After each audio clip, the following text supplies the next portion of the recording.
of life is finding your true self from the inside. That's actually why you're here. That is actually why we have taken birth.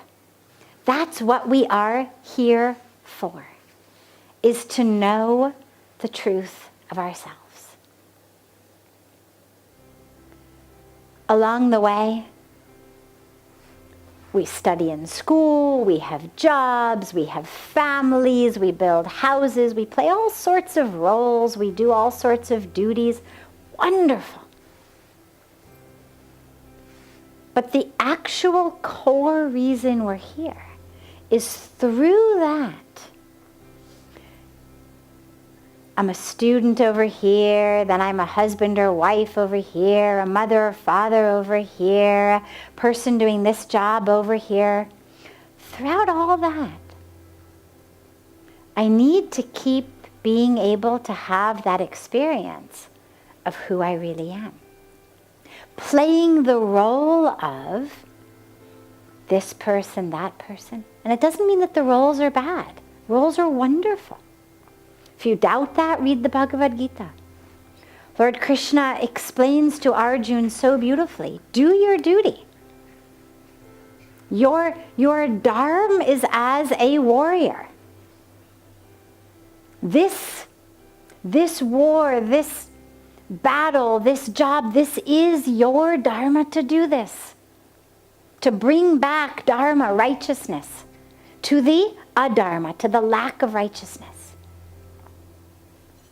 But never forget, you're just the actor playing the role. You're not really the doer. You're not really this body. You're not really this role. You're not her son, their brothers, her wife. You are that which was never born, will never die.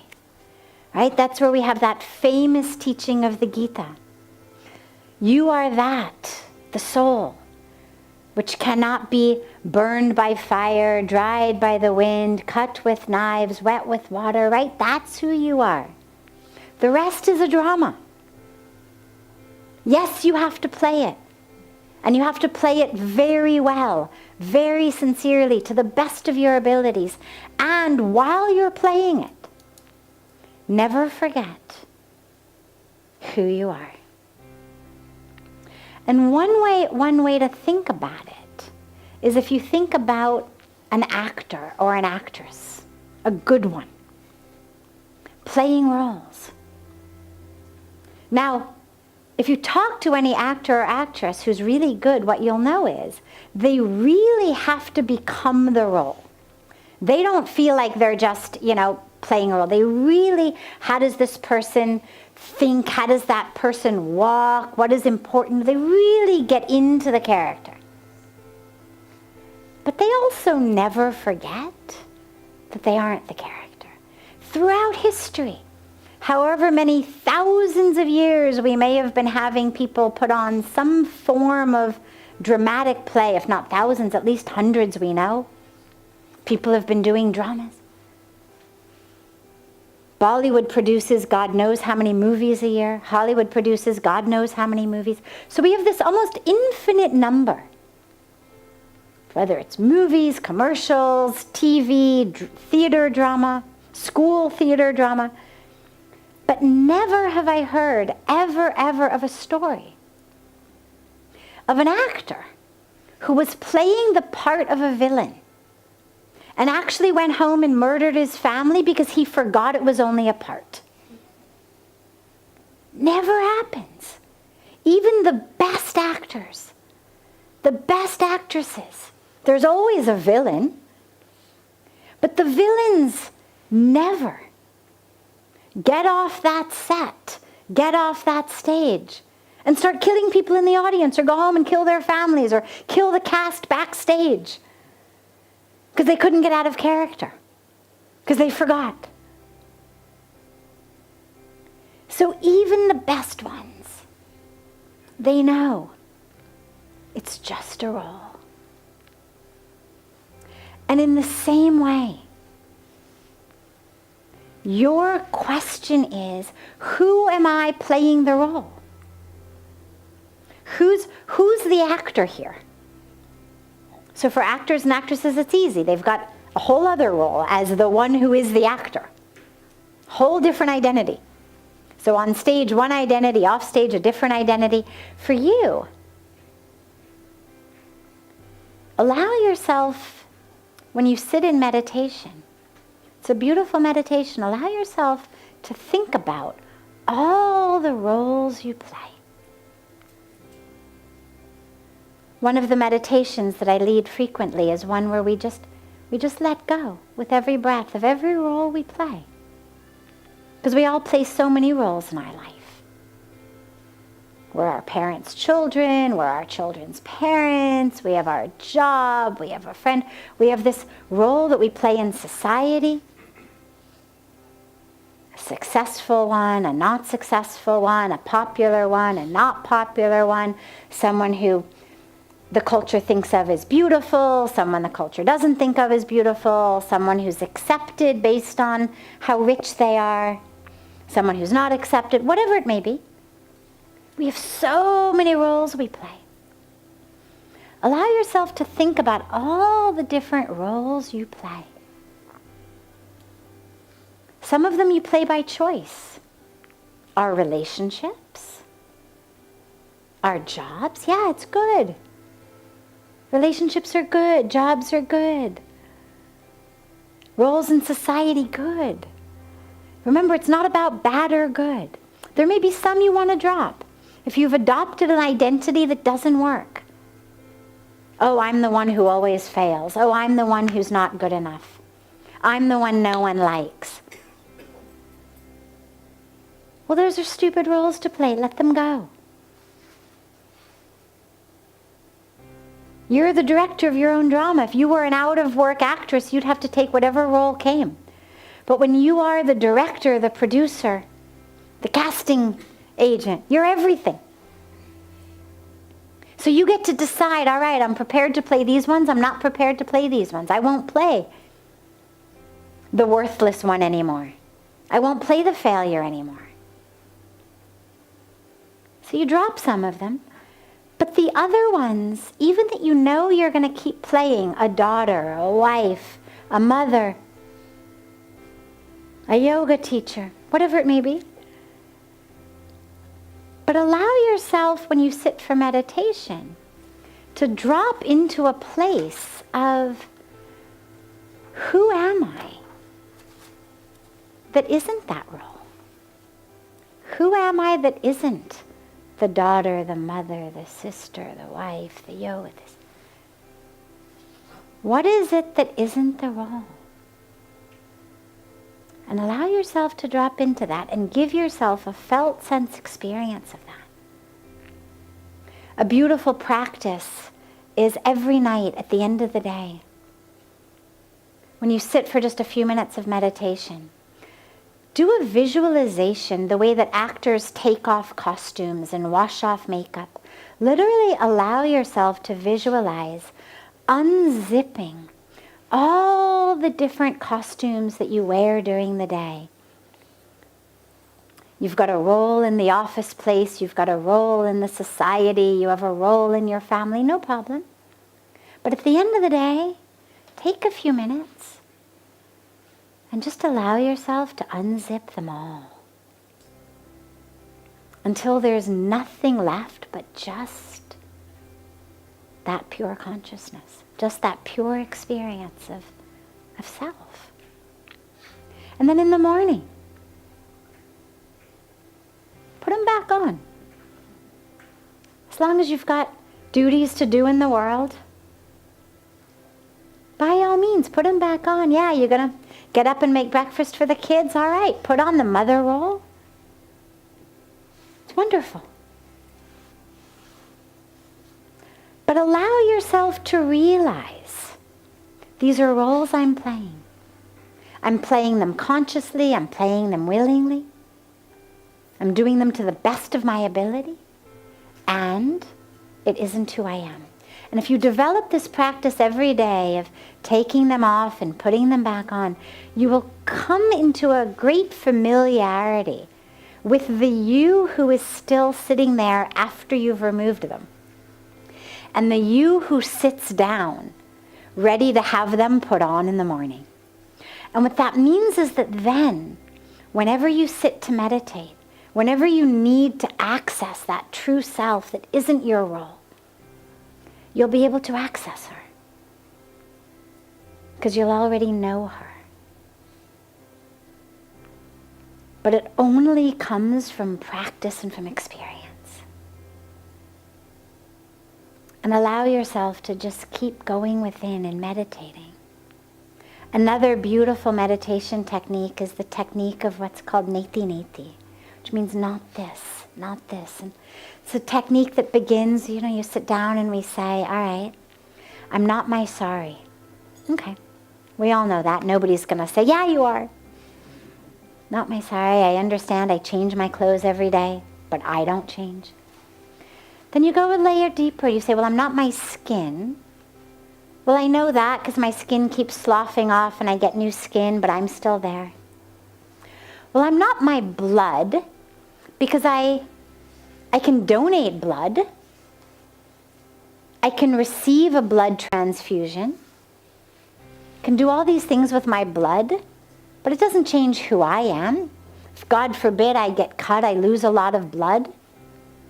The doctors will take care of me, but I haven't lost myself. And if I get a blood transfusion, I'm not suddenly someone else. So I'm not my blood. I'm not my bones. Break a bone. Okay, well, you're still there. You've got a cast, but you're still there. I'm not my organs. Again, all of these things, they just keep regenerating. Every 7-8 years, all the cells of the organs keep regenerating. But 7-8 years ago, you were saying I. You were saying me. This isn't a new phenomenon that now that I have this kidney, I'm saying I. You've been saying I long before you had that kidney or that liver or that spleen. 10 years ago, you were saying I. And you had a totally different liver and kidney and spleen. All the cells have changed. Different blood cells, different skin cells. So you keep going layer by layer. I'm not my clothes, I'm not my skin, I'm not my blood. And as you do it, before you go to the next layer, make sure that there's a sense inside that goes, yeah. Don't move on to the next layer until there's a felt sense awareness of yes, got it, I agree. Like, yes, I know I'm not my bones. Then you move on. Not my organs. Okay, sit with that for a minute. Yeah, I'm aware I'm not my organs. Keep going. And eventually what you'll come to is, I'm not my thoughts. Well, and we know that because the thoughts actually are just chemicals in the brain. Electricity in the brain. If you've got no chemicals or electricity in your brain, I promise you're not having any thoughts. So the thoughts are just patterns in the brain. Like bubbles again on the water, they come, they pop, they go, but I stay. I have so many thoughts. Every minute I have so many thoughts. But my thoughts keep changing, but I'm still here. So I'm not my thoughts. I'm not my history. Again, because my cells keep changing, so something happened to me 10 years ago. It didn't happen to me. There isn't one cell of my body that happened to. So slowly, slowly you go through everything you can think of. My fears, my emotions, all of that. Everything that we would say is of the mind is manifest through the brain.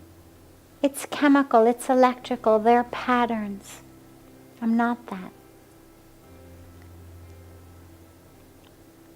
And slowly, slowly you remove all of that which you are not. And you'll come to that place, like I was saying about peeling the onion, you'll come to that place where there's nothing left to say you're not. You've already said, okay, I'm not this, not that, and there's now nothing else to say that you're not. And you'll come to just a place of quiet.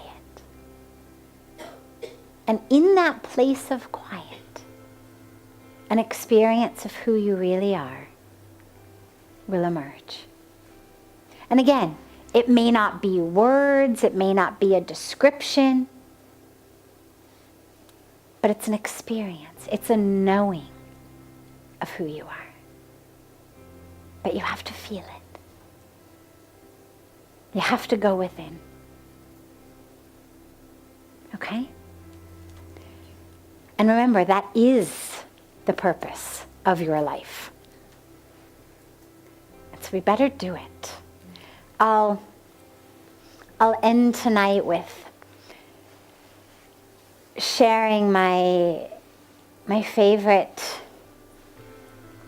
example about this, or way of thinking about that, which is a study that they did, a psychological study that they did, where they took students and they made them watch a 6-minute basketball game. And there was a red team and a white team. And they told the students, okay, your job is to count how many baskets each team makes. Okay, well, for 6 minutes, basketball is one of those sports that's much easier to follow than some other sports. So you can figure out how many baskets. Okay, one for the white, another for the white. Okay, one for the red. Very easy to count them. So at the end of the study, at the end of the 6 minutes, all of the participants were given a sheet of paper that had 3 questions. Question 1, how many baskets did the white team make? Pretty much they all got 100% correct. Question number 2, how many baskets did the red team make? And again, they pretty much got it all right. Question number 3, did you notice anything else? More than 50% of the people said no. Now, as it turns out with this particular study, like many psychological studies, what they tell you the point of the study is never what the point of the study is. So it turns out that halfway through the basketball game, a very large gorilla, a person dressed in a very large gorilla suit, came out onto the middle of the basketball court and proceeded to dance center stage right in front of the camera and then exited the court. More than 50% of the people missed it. Now, they were amazed. How is this possible?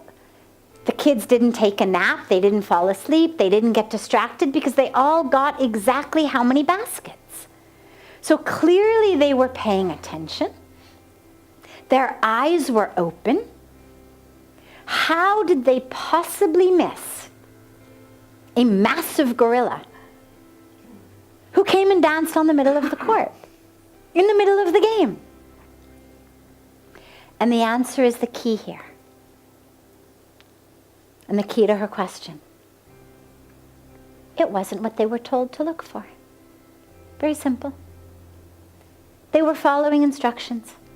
Count baskets. Pay attention to the red team and the white team. If at the beginning the researchers had said, oh, and by the way,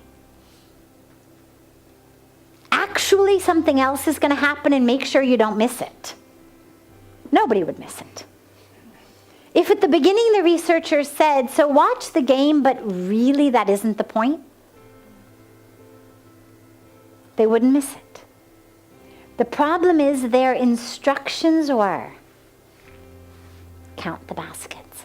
And this is what happens in our lives. We are very good at following instructions. We are told, get a good education, get a good job, make a lot of money, be socially popular. Today, this morning, I was giving a talk at Noida University, and we were talking about redefining success. And I asked them, I said, all right, well, tell me, what is the definition of success now? So the first two answers that came were making a lot of money. And the second was to be very well followed on social media.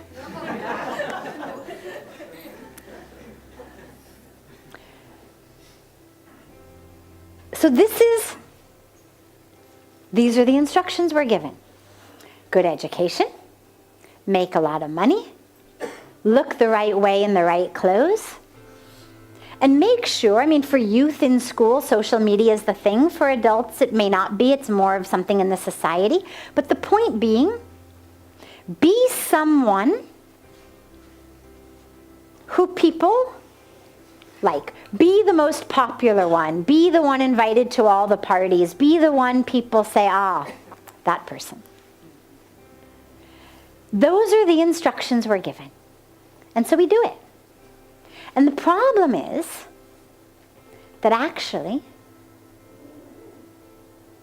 that's not the point. Actually, there's something entirely separate. And most of us miss it. And that's to know who you are. To have the experiential awareness of who you are. So consider yourself now properly warned. There is something else. Don't miss it. Keep doing what you've been told to do. Keep doing all those things. Nothing wrong with it. It's wonderful. But just remember, along the way, this isn't actually what it's about. So make sure to keep your eyes open. Not just the outer eyes, but the inner eyes. So you don't miss it.